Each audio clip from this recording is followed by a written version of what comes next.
6 enunciaremos el teorema del valor intermedio y veremos algunas aplicaciones del mismo y definiremos el concepto de asíntotas, verticales, horizontales y oblicuas.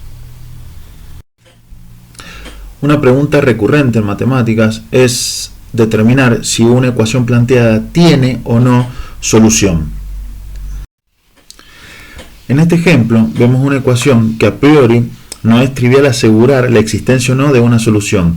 Uno podría argumentar, por ejemplo, que al ser el de la izquierda un polinomio de grado impar, al menos una solución real esa ecuación debe tener.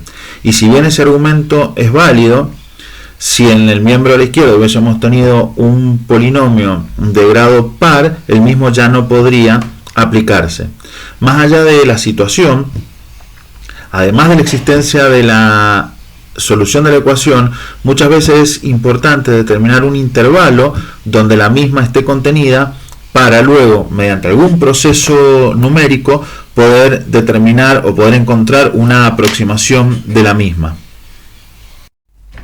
Este es otro ejemplo donde la existencia de la solución de la ecuación planteada no es evidente a partir de la expresión de la misma, y será entonces el teorema del valor intermedio el que nos va a asegurar que la misma tiene una solución real. Enunciamos entonces el teorema del valor intermedio.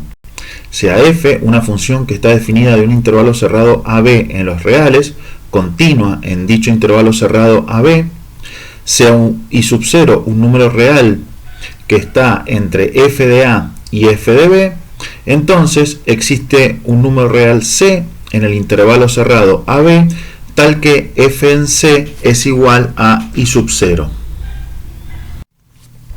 En este enunciado identificamos las siguientes hipótesis: que f sea continua en el intervalo cerrado AB y que I sub 0 sea un número real comprendido entre f de A y f de B. Nuestra tesis o conclusión es la existencia del C en el intervalo AB, para el cual I sub 0 es su imagen. Interpretamos geométricamente el intervalo de la siguiente forma. La gráfica de f está dada por la curva en color azul y claramente representa una función continua en el intervalo cerrado AB. El valor I sub 0 está dado entre la imagen de A, f de A, y la imagen de B, f de B. El teorema nos asegura la existencia del punto C en el intervalo AB, para el cual I sub 0 es su imagen.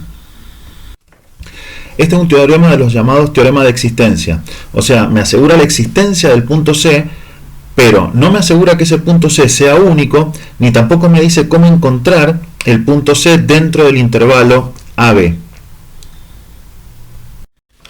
Podemos proceder entonces de la siguiente forma.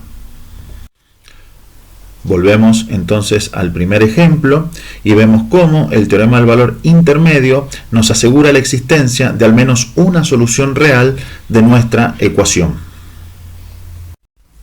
Introducimos la función f de x igual a x a la quinta menos 10x cuadrado más 3x menos 1. Esa, por ser una función polinómica, es continua en todos los reales. Vemos además que f en 0 es igual a menos 1, o sea negativo, mientras que f en 3 es igual a 161, positivo. Podemos elegir entonces I sub 0 igual a 0. Esta elección de I sub 0 varía entre f en 0 y f en 3. Por lo tanto, aplicando el teorema del valor intermedio, aseguramos la existencia de un C en el intervalo 0,3, tal que f en C es igual a 0. Es importante notar que el intervalo 0,3 se obtuvo por tanteo. También podríamos haber, por ejemplo, trabajado en el intervalo 1,3 o en cualquier otro intervalo en el cual la función tome valores de distinto signo en sus extremos.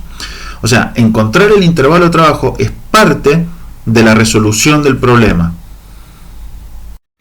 Por lo tanto, x igual a c es una solución de nuestra ecuación. Observemos que el teorema me asegura que existe ese c, pero no me dice cómo encontrarlo.